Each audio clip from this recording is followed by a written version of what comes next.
Brunch in London has turned into a game of how many different ways you can be served an avocado.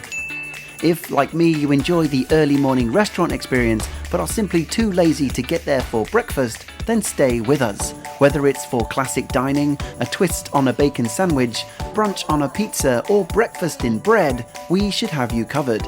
This is Suitcase Monkey, showing some of our favourite spots for brunch in London.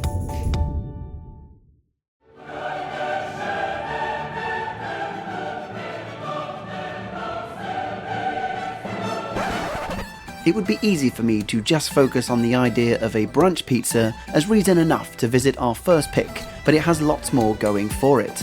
Located a short walk from Highbury and Islington tube station, you'll find RADICI. Acclaimed chef patron Francesco Mazzai and D&D London have opened a restaurant that focuses on southern Italian food.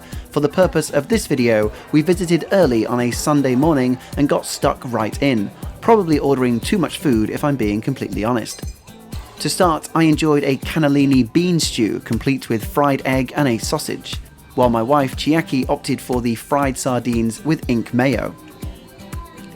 Then came the main course.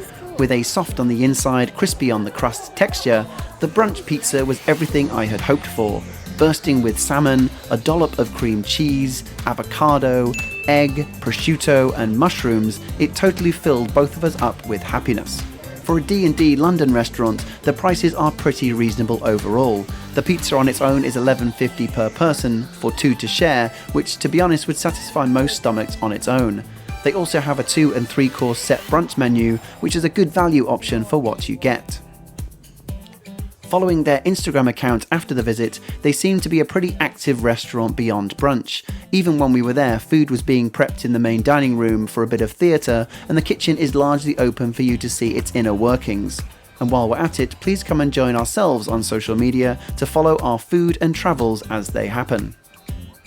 As its name suggests, Ozone Coffee is very big on providing a caffeine fix. However, as previous comments have suggested on our must-visit Cake Cafe video, we much prefer hunting down good food over coffee. So this time I'll just leave it to TripAdvisor to review their apparently great coffee instead. Despite the focus on coffee, which stems from how the company made a name for itself, Ozone Coffee is a restaurant and provides a pretty substantial brunch menu. An assortment of cold dishes with banana, granola and yogurts are all on offer, as well as the main dishes, all of which we've tried were super tasty.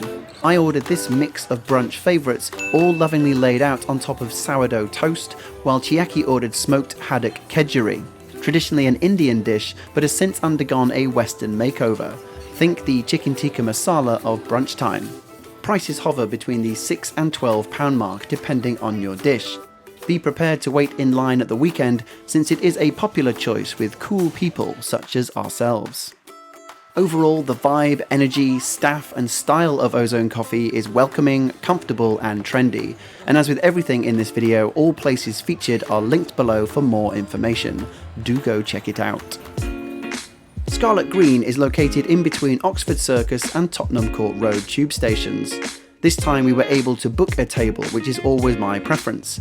Scarlett Green pulls from both the Sydney and Melbourne cafe culture to offer a range of appetising dishes, smoothies, cocktails, wines and bottomless brunch. This time we actually had some friends with us, meaning I have 3 different dishes to show you, as well as this rare behind the scenes footage. How revealing. For me, I love the so-called fancy bacon roll. Poached eggs, crispy onions, bacon, and as they called it, holy hollandaise sauce. Chiaki had shashuka, spiced tomatoes, peppers, and baked eggs served in this simmering dish, with what they call charcoal toast on the side. And our friends both had the Bondi, bacon, poached eggs, sausage, mushrooms, charcoal toast, and avocado. Prices were around the £12–13 mark, and it was certainly all worth it. The smoothies were just the right consistency, and it's definitely the kind of place which is worth a visit at any time of the day. And with the Australian accents serving us all along the way, I almost forgot that I was in London at all. Which is why I had such a shock when I left Scarlett Green and was met with a cold bitterness that I can only describe as reality. A place that has always been a hit with the local creative community, the Riding House Cafe is probably the safest bet if you are a large group, each with lots of different needs. It has a bit for everyone. 5 minutes from Oxford Circus, it's probably the nicest looking of all the places on this list. There's one large open area with a bar stretching along the whole restaurant, and also a smaller, more intimate lounge setting. This time we had muffins on our mind, so ordered the avocado and charred Florentine, hollandaise sauce, buckwheat, toasted pumpkin seeds, and a poached egg, which provided this yolk porn moment. And Chiaki ordered the Kassler Ham Benedict, which also didn't disappoint. And as the motto goes, why have one course when you can have two? Once again, our stomachs got the better of us with this massive serving of buttermilk pancakes topped with berries, vanilla clotted cream, and maple syrup. Prices go from £6 to £20, so again, something for everyone, but overall, I think it's a really safe bet in the centre of London. And last but not least, might just be my favourite on this list. The Barge House is situated in East London, not far from Haggerston station. Located along a pretty canal walk, which is worth a look in its own right, there is suddenly a string of independent eateries with coffee, bars and food. Their signature is breakfast in bread, running Friday through Sunday. On a weekend, they only take reservations from 10 AM and beyond that, it's walk-in only. We got there for 10 o'clock exactly and already there was a queue forming, but we were quickly seated in the upstairs area. It was quite a cold morning, so the upcoming meal hit the spot nicely. All their breakfast in bread range are bespoke sourdough loaves. The original included smoked bacon, sausages, slow roasted tomatoes, leeks, mushrooms, spinach, all topped with an egg and a sprinkling of cheese. I opted for hot stuff, which contained chorizo, hot beans, red peppers, egg, spinach, and again a cheese topping. The bread was firm but not too tough, making it the perfect edible bowl. Each dish cost £14, but it was so filling that nothing else was required. I would really recommend the Barge House as something both unique and delicious.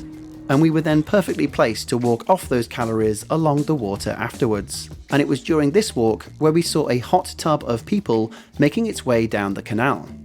Oh, London. Feel free to check out our must-visit cake cafes and Japanese dining videos for London. If you're new to Suitcase Monkey and gotten this far, welcome. Please hit the like button below to help us spread the word and subscribe to watch our main speciality, which is travelling. We are based in London, so more London lists and vlogs are coming in future, and since I only post every 6 weeks or so, hit that notification bell so you don't miss them. I promise I won't spam you. Thanks for watching Suitcase Monkey.